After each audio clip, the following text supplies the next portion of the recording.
What up, YouTube? So today's going to be part 2 of the auto to manual conversion k20a2 swap into this base model. Today, right now, actually I'm about to get to start pressure washing everything, make it look a little cleaner in here.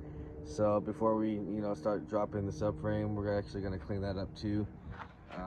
So there's no grease on it.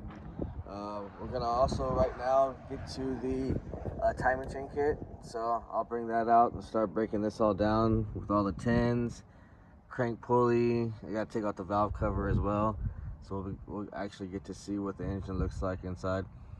Yeah, other than that, we still gotta snap these axles off of here, and AC pump, we'll be swapping that over, putting a new belt on here, and pretty much just getting it all cleaned up as well so we can drop it in. The Hasport mount did just come in today, so we'll be dropping that in with the subframe.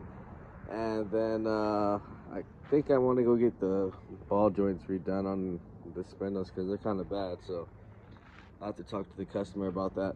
But yeah, we need to get this out of the way, spray this engine bay down, clean up that engine over here, and then we'll start getting on the timing chain, get that all sealed up with some Honda Bond, and then we should be able to start installing the motor. But also, before I do that, I want to probably install the shift linkage since it's easier to get access to, so we'll probably do that first after we get everything cleaned up and the timing done. So a lot of things we got to get done before we get the motor dropped in still, but it's possible we can at least get it dropped in today. And then the next video we'll go over pretty much everything you need to do to convert from the auto to manual. So I'm guessing like that would be like the pedals. We'll probably install the subframe at that time, and then all the wiring you need to do to get the car pretty much. I think the speed sensor is different, the reverse lights, and the pedal sensor. So we'll get to that later, but right now I'm gonna go ahead and clean this up and we'll come back. All right, so we got our engine bay cleaned up right now. I pressure washed it. I'll probably go over it one more time before we drop the motor in, but it's pretty clean so far. Next thing we're gonna get to is start taking everything we're not going to be using. So we're going to take this power steering pump off, which is just 212s. We're going to take this pump off and use the original one on the car, so that's 412s. We got our water pump we're going to be taking off and getting rid of all that. So all 10s right here, and the 8mm, we're just going to take it off here so we don't mess up the hose. And then pretty much we're going to be getting to the timing chain. So this is the kit I got,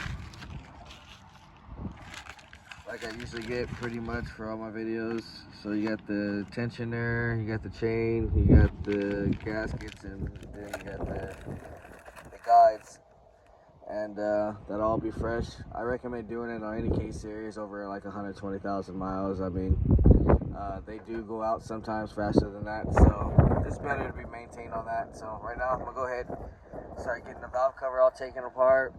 We'll get this mount, all these other parts taken off, and we'll get to the timing, and I'll show you guys the easiest way to do it, which I recommend just actually putting it at top dead center from the begin with. It'll be a lot easier to put the new chain on. So I'm gonna go ahead and knock this out real quick and we'll come back. All right, so we're back. Got the valve cover off, side cover off. As you can see, this motor ran pretty good. It's all golden and everything. So I basically put it back at TDC right now, so we're gonna go ahead and take off the chain guides, tensioner, and get all this sealing off of here. And then I gotta put the new front seal on here, and we'll Honda Bond it all back on with the new tensioner and chain, and then we can put it all back together and start getting the motor hopefully ready to drop in. So I'm gonna go ahead and knock this out real quick and we'll come back. All right, so now we're back now, pretty much ready to drop this motor in. The timing chain and the water pump is all done. So pretty much that's all the maintenance that you really got to do on these K series. The main maintenance is if you do your chain tensioner, water pump, and whenever a sensor goes out. But Other than that, the clutch was really good on this car, so we didn't have to swap anything out of the flywheel. So pretty much we're going to be dropping this motor in right now. And then the new mount just came in, so this one was bad. It just literally just, you can see it's bushing a shot. So we're using the new Hasport bracket. We're going to put a new mount on here, just some 14s I believe. Yeah, we're going to have to get this fuse box out of the way. So we got to get this out of the way, replace the mount, and then we'll drop the motor in.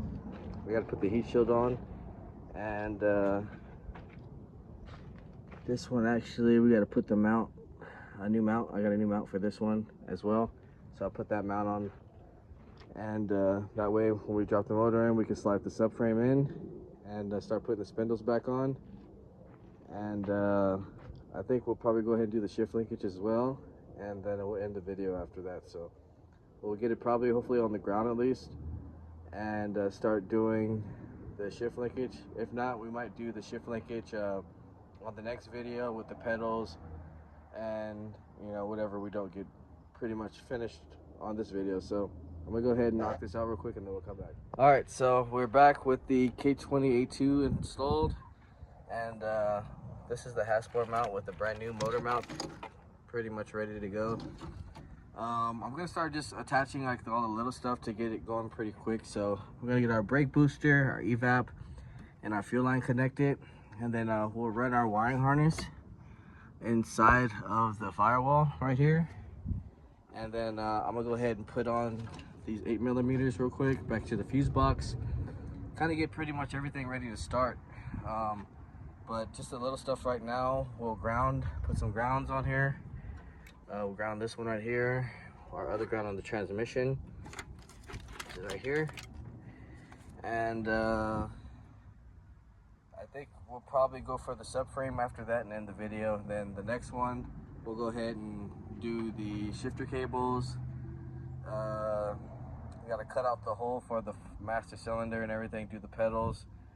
We'll get the power steering on and do all the little stuff after that. And then that'll pretty much be almost ready for the next video. Maybe we can start it up and take it for a test drive. We'll see. So right now I'm gonna go ahead and knock out this little stuff and we'll come back. All right, so we're back. The motor is installed with the Hasport bracket and the new motor mount.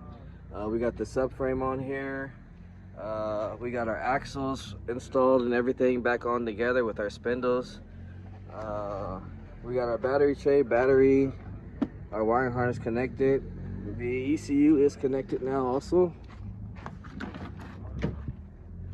So I believe next video, I'm gonna swap over the immobilizer as well and everything. We're gonna do cluster, shift linkage, and pedals, and do a little rewiring. We gotta do the reverse lights and the speed sensor. Other than that, that's pretty much it. We should be able to take it for a test drive after we do clutch master cylinder and all the other stuff to get this thing going. And we're gonna put a fresh intake on here as well. We got the serpentine belt installed already as well, so that's good. We got our grounds. It's pretty much ready to go. Like I said, it's all mounted and everything. So next video, we'll get this motor running and hopefully take it for a test drive. If you haven't, like, share, subscribe, comment, let me know what you guys think. Stay tuned guys, MR2 video will be next, and I'll see you guys on the next video.